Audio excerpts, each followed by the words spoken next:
Olá pessoal, nessa videoaula vamos apresentar o conceito de entropia. Eu vejo o conceito de entropia como algo filosófico porque estamos sempre refletindo sobre se o tempo possui um sentido, por que certos processos ocorrem apenas em uma direção e nunca na direção inversa, como por exemplo quando um ovo cai no chão e se quebra, por que do chão ele não pode ser erguido e se reconstruir, por que uma carne quando é assada, se a gente deixar ela parada, resfriando, ela não volta a ser uma carne crua, ou seja, tudo tem uma única direção. E esses processos que eu acabei de falar, eles são unidirecionais, eles são irreversíveis, ou seja, eles não podem ser desfeitos através de pequenas mudanças no ambiente. E passa a ser um dos objetivos da física, compreender por que o tempo possui um sentido e por que os processos unidirecionais são irreversíveis. E o segredo para compreender a razão pela qual os processos unidirecionais não podem ser invertidos vai envolver a grandeza conhecida como entropia. Para a gente entender melhor sobre entropia, a gente tem que entender as transformações reversíveis e irreversíveis. Então, denomina-se transformação reversível aquela em que, após seu término, o sistema pode retornar às suas condições iniciais pelo mesmo caminho. Ou seja, ela passa pelos mesmos estados intermediários na sequência inversa daquela ocorrida na transformação inicial, sem a interferência externa. Já a transformação irreversível é o processo que não pode satisfazer as condições que foi dita antes, né? Ou seja, o estado inicial não pode ser alcançado fazendo a sequência inversa da que o levou a esse estado final. Bom, de antemão a gente já entende que a maioria dos processos naturais são irreversíveis e que o processo reversível é apenas uma idealização teórica. Como no exemplo aqui, quando a gente pinga uma gota de tinta numa superfície líquida com água, por exemplo, a gente vê, depois de um tempo, a tinta começa a se misturar com a água e se espalhar por dentro do líquido. A questão é que, por ser um processo irreversível, é impossível que toda essa tinta seja recolhida novamente para essa gota aqui, sem ter nenhum pingo, uma pequena quantidade de água junto com ela. A tinta não volta espontaneamente para esse ponto inicial aqui. Então, a segunda lei da termodinâmica ela vai tornar possível determinar as direções preferenciais de um processo, assim como o estado final do equilíbrio de uma interação de energia, pois a gente sabe que é impossível que o pedreiro construa o muro de forma ordenada apenas lançando os tijolos, mas é mais provável que ele faça esse amontoado lançando os tijolos. Então, o conceito de entropia.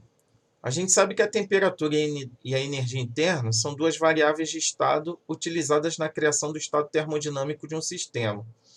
Mas em 1865, Rudolf Clausius usou pela primeira vez uma outra variável que denominou entropia.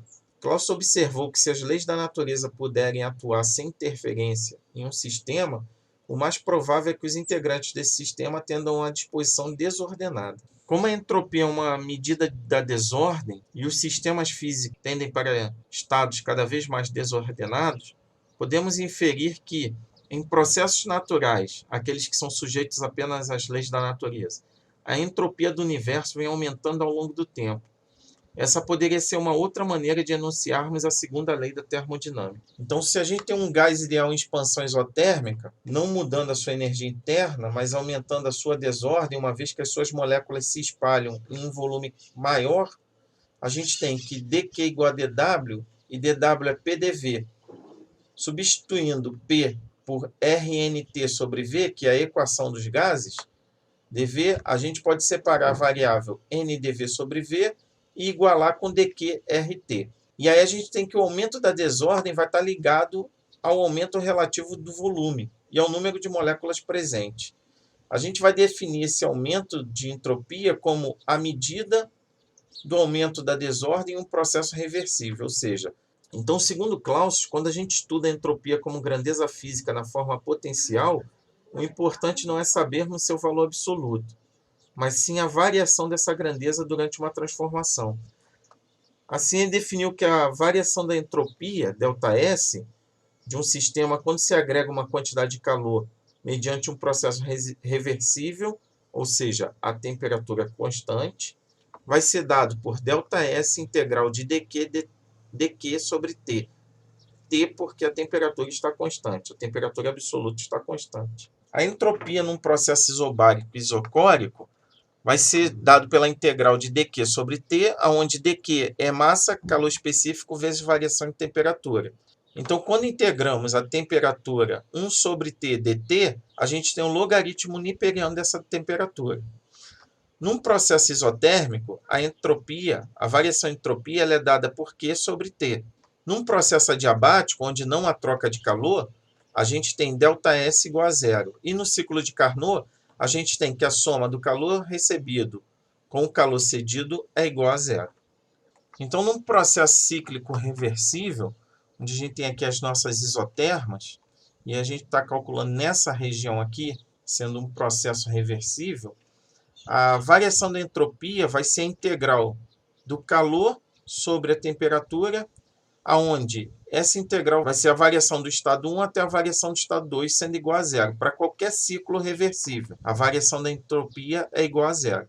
Então, a gente vai concluir que a entropia é uma variável de estado. A variação dela não depende da trajetória. No caso de um processo reversível para uma expansão livre, então, se a gente for observar essa figura, onde a gente tem um gás confinado, e após a ruptura aqui do meio, a gente vai ter gás passando para o outro lado, ou seja, uma expansão livre, sem pressão, sem aumento de temperatura. O gás vai expandir livremente para o outro lado. A gente vê que o processo de expansão não passa através das posições de equilíbrio de A até B. Contudo, a variação de entropia de B menos A pode ser calculada usando-se a trajetória isotérmica indicada ou qualquer outro processo reversível de A até B. E aí, no caso da expansão livre, a gente tem que a variação de entropia ela é igual ao número de mols do gás vezes a constante dos gases, logaritmo niperiano de 2. Então, como é que se dá a entropia segundo a lei? Bom, primeiro a gente sabe que a soma das variações de entropia do sistema e vizinhanças em processos irreversíveis cresce. Para um processo reversível, permanece constante. Então, daqui a gente tem que, se um sistema recebe calor, a entropia aumenta. Se um sistema libera calor, a entropia diminui. Se o sistema não troca calor com o meio externo, ou seja, se for um meio adiabático, a gente tem Q igual a zero, logo ΔS igual a zero.